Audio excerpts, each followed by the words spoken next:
Hello, I want to welcome everybody back to another episode of Executive Talk. All those that are watching live stream right now, and also those who will be watching the show later. Today's show is in continuation with last week's show. It's the mission statement, where our goal and our mission is to resurrect the value of the mission statement within your business plan. So today's show topic is going to be called, what is your mission statement actually communicating? So today we're going to really dive into the actual wording of your mission statement and what it means to you and how it actually, what are the implications that it has within your business model. And that's what we're going to address today. So just for a reference point, what we're going to do is we're going to talk about some highlights from our last week's show, so that way you understand what we're talking about here today. And what we did last week is we actually defined the mission statement. And there's 4 main points out of that particular show that I want you guys to hear today. So with the mission statement, it's one of the first things that we do when we write our business plan. When we're excited, when we're ready to start our business, we take out that pen and paper, and the first thing we write is the mission statement. So with that being said, it's actually one of the most purest point of our business, because at that moment in time, we're excited, we haven't had client interactions, it's just a very fresh point. And so that's why it's called the heartbeat of the business. Everything that you feel about your mission and everything that you want to serve comes from that mission statement. There's also some various synonyms that we looked up when we talked about mission statement and what it actually means. So the synonyms for mission is calling, purpose, goal, and also function. So those are some particular synonyms that mission statement actually stands for. And the mission statement is the main vein of your business. What that means is that everything starts with your mission statement, all the way from your marketing, your client interactions, and everything that you do stems from your mission statement. So that's the power and impact that the mission statement has on your business. So in order to really put framework around the show, I like to always deal with definitions, because I think definitions really clarify exactly what we're talking about in the statements that we want to, the message that we really want to create here.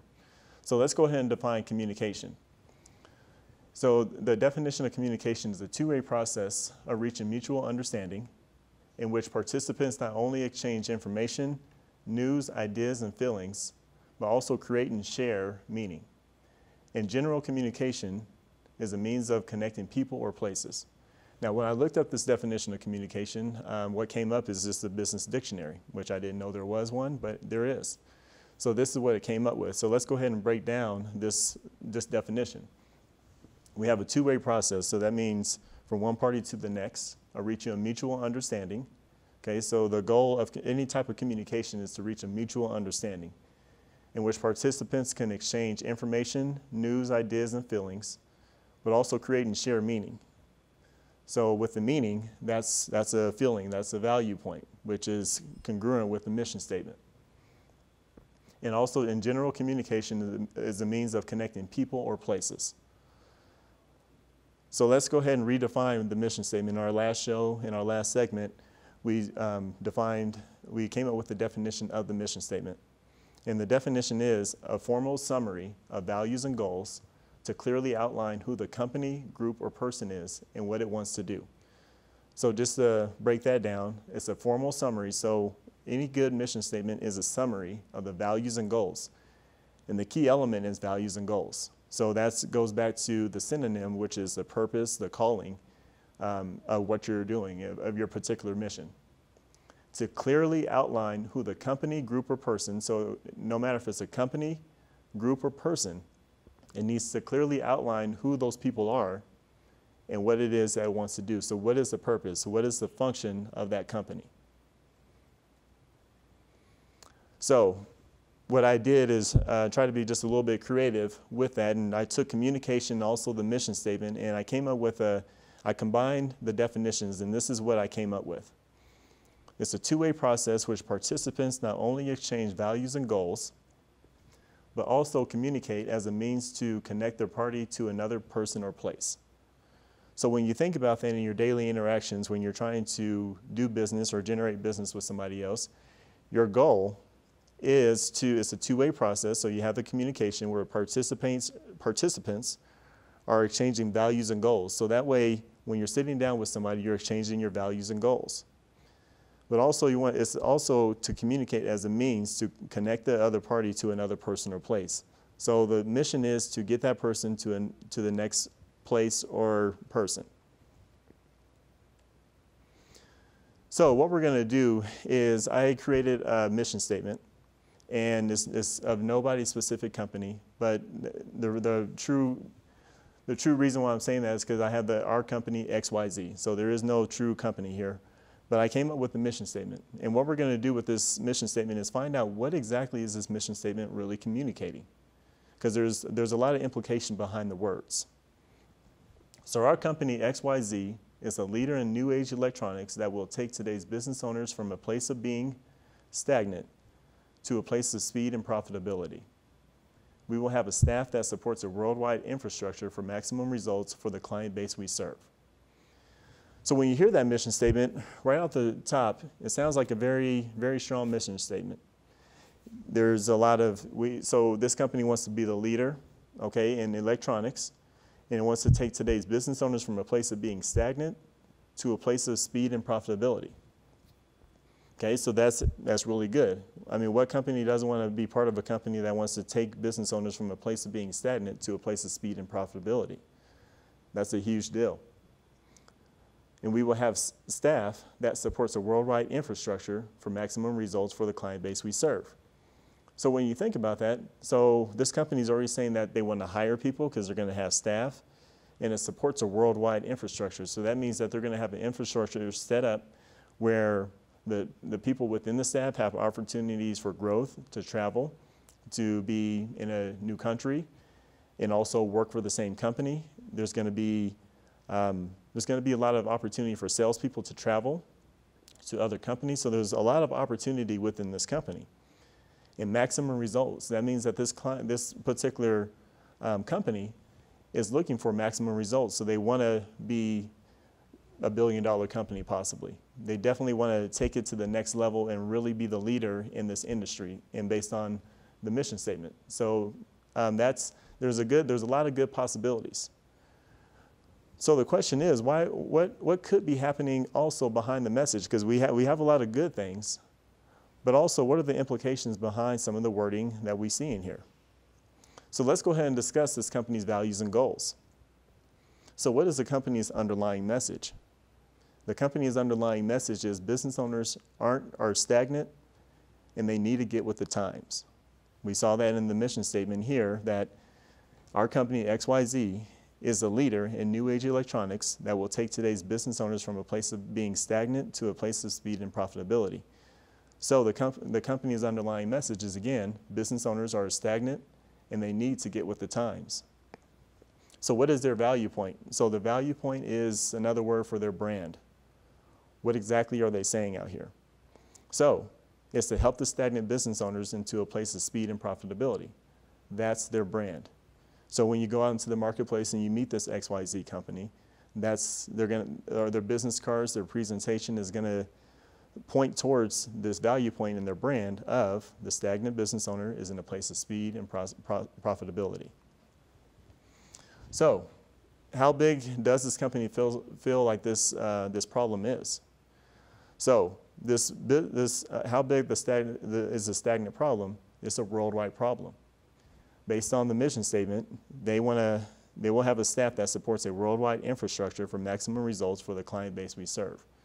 So the implication is it's a worldwide problem. So when do the business owners have the problem?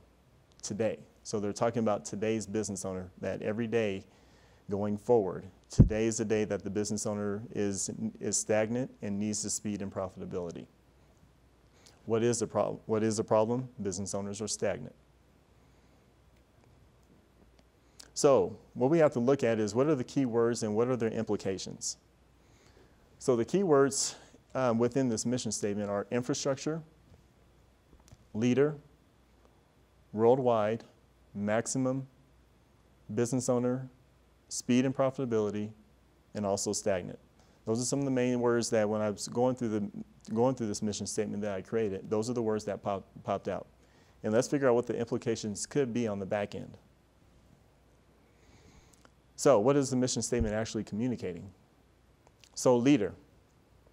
it seems like this company, in order to be the leader in this particular field of electronics, they're going to need to have high startup costs. That means that they're going to need investors. There's potential high turnover with this company. They may be out of touch with clients. They're going to have brand management. There's going to be constant pressure to be number one and not a lot of opportunity to rest. So let's kind of break those down a little bit. So when you think about high startup costs, in order to be the leader, that means that you're going to need to come out of the gate as soon as you open the business with a lot of profits and a lot of infrastructure, because it's for a worldwide vision. So that means that they're going to need assets, they're going to need buildings, they're going to need computers, they're going to need a lot of place for staff. So that's where the high startup costs come from. So high turnover. So within the first 2 years, they're going to have a lot of changes within the company that may not, so those that are hired immediately may not be around 2 years from now. There's going to be a lot of turnover in this particular company. They may be out of touch with clients. Because they're trying to be the leader in this industry, that means that they have to lead at a very fast pace, because their goal is to be a very speed and profitable company, because that's their brand that they're promoting out to the target audience. So what it boils down to is the brand management. They're going to have a hard time maintaining that brand, because they want to keep the speed and profitability. That means that there's going to be a lot of people out there who won't understand what's going on, and they're going to miss a lot of opportunities, and they're going to have to constantly promote this particular company, which means that's where the high startup costs and the high costs going forward. They're going to have to constantly promote and advertise their brand in order to maintain it. There's going to be constant pressure to be number one. So everything that they're going to do and what they're going to aim towards, and also the decisions that they plan to make, has every direction based on being number one, because they want to be the leader in the electronics field. And there's not a lot of opportunity to rest, okay? Now, in business ownership, there's never really a lot of opportunity to rest, because there's always so much change. But with this company, the way that they set it up based on the mission statement, they want to be the leader. So that means they have to be forward thinking every single time, and almost in the place of creating their own electronics that makes sense to them, along with everything else. So what will they need? They're going to need funding. They're going to need investors. They're going to need quite a large staff. And they're going to need to outsource, because their mission is to have a worldwide infrastructure. So there's a lot of implications when they want this. So we will have a staff that supports a worldwide infrastructure for maximum results for the client base we serve. And that's where that outsourcing comes along. So let's take the word stagnant. I mean, in a lot of cases, nobody likes to feel stagnant. That's true. But their target market is business owners. Okay, so let's go ahead and read that again. Our company, XYZ, is a leader in the new age electronics that will take today's business owners from a place of being stagnant to a place of speed and profitability. So the business owners are stagnant. That's what they're saying right now. So how does that feel in the marketplace when they meet with business owners? How do you think the salesperson is going to react to when they're going to a networking event and they say, hey, I'm with XYZ company, this is what we do? It's probably going to be a very off-putting presentation. Their growth pace doesn't matter, because they're behind anyway. So when you say business owners are stagnant, what that means is that business owner, no matter where they're at in their growth, you're already implying that they're stagnant and behind the times when it comes to electronics. So if you're a large company, even still you could be behind, because there's no definitive place when it comes to business owners. It says business owners as a whole. It doesn't say just a small or medium or what specific type. It just says business owners as a whole. So this stagnant can be very off-putting in the marketplace. So let's talk about business owner. So as I just mentioned, it doesn't really define the size. It doesn't really define the type, the industry, or why. It just says every business. So every business is a stagnant business according to this particular company, based on the mission statement. And that's why there needs to be a lot more clarity behind what is mentioning right here.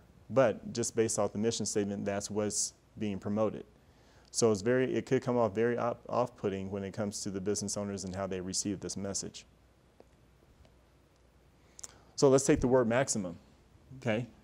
The company wants to be I feel like based on maximum results, that means that there's no limit.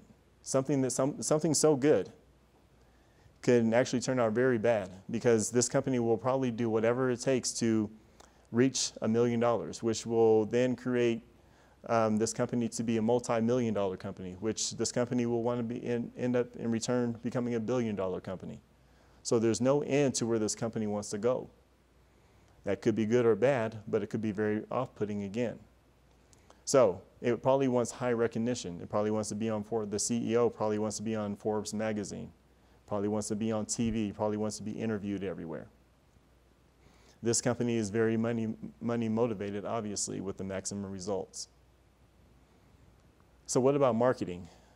What will this mission statement do to this company's marketing? What kind of things will it force? So the marketing message will probably show how the business owners don't have enough. Because if you're saying that business owners are stagnant, you have to put them in a place of saying that you don't have enough, you need more. What you currently have does not work, you need more. So the marketing message is going to, I don't know, for the receiver, not going to feel so good. It's also going to say, again, that you're slow and that you're stagnant, of course, because they're taking the business owner from a place of being stagnant to a place of speed and profitability. So in order to market to this market directly, you have to actually show and elicit some of the areas in their business, electronics-wise, where are they slow and stagnant? And that's going to be their whole marketing message the whole time.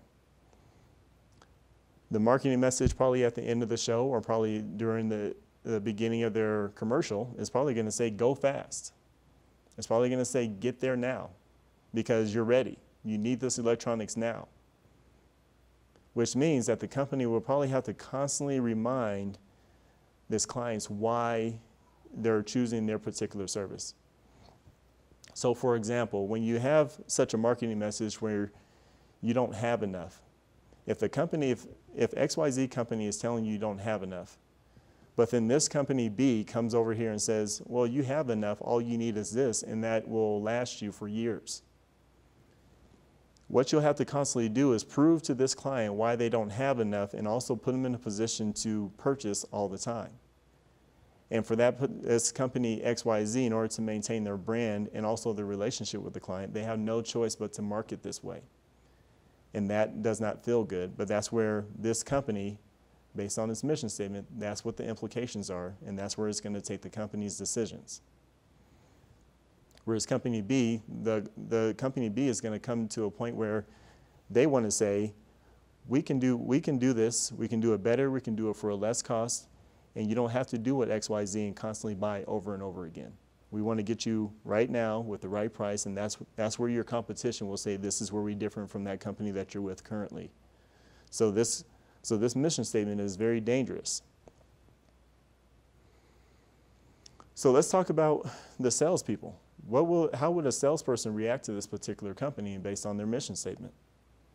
It seems like, because it's a worldwide company, that this staff will be highly traveled. And that's a good place for the salesperson to be, for them to have the opportunity to be able to come from their home state of New York and be able to travel to India to work on a project. That's a great opportunity. There's nothing wrong with that. But also, that can also create a very close-hearted sales presentation. So when you're saying speed and profitability and that you're stagnant as a salesperson, as a receiver, what you're probably going to say to your client is, you need this now. There's no reason why you should not go with our company based on this. Based on where you're at electronics, you need to spend XYZ amount of money to get ahead of the times and also stay current. And then you'll need to spend more money years from now in order to stay current, because you need to have speed and profitability. And that's the type of presentation that a mission statement actually funnels off into when it comes to your salespeople, which then creates burnout. Because typically what will happen is this salesperson is not going to be set up for success based on that mission statement, because not everybody needs electronics right now. Not everybody feels stagnant. Not everybody really cares that much about electronics. But what the salesperson will do is run into a lot of sales presentations off of excitement.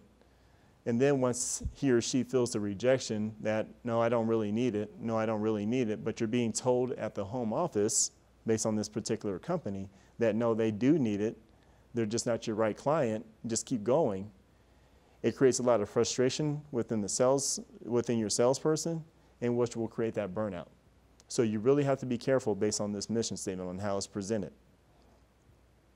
Typically, the reaction from this particular company to their salespeople is a little different. And what that means is the sales quotas, if the sales quotas aren't met, they could be fired very quickly. So it sounds like a company that wants maximum results, means that if you're not selling, if you're not reaching these quotas each month, that means we're going to have to let you go and find somebody else who can sell better than what you can and get us to our goals. Because again, the mission statement is based on maximum results for the clients that we serve. So typically, when you look in the sales paper or when you look at Monster.com for this company, you're probably going to be offered something of that low salary, high commission job. This particular company will probably offer the low salary, high commission. So the trade-off is we'll offer you these high commissions, we'll offer you travel, we'll go ahead and pay for this, we'll do this for you, we'll offer you gas and mileage, but this is a trade-off for you to actually promote this speed and profitability.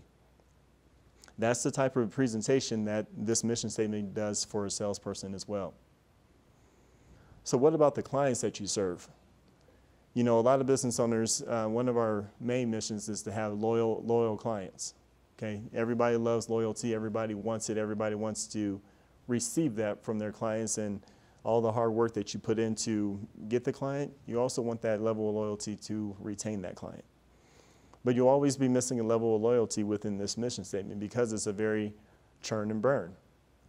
It's putting your clients in a place of inadequacy, and if company B comes into place and says, hey, you are adequate, you have enough electronics to make things work, you will lose majority of your clients all the time.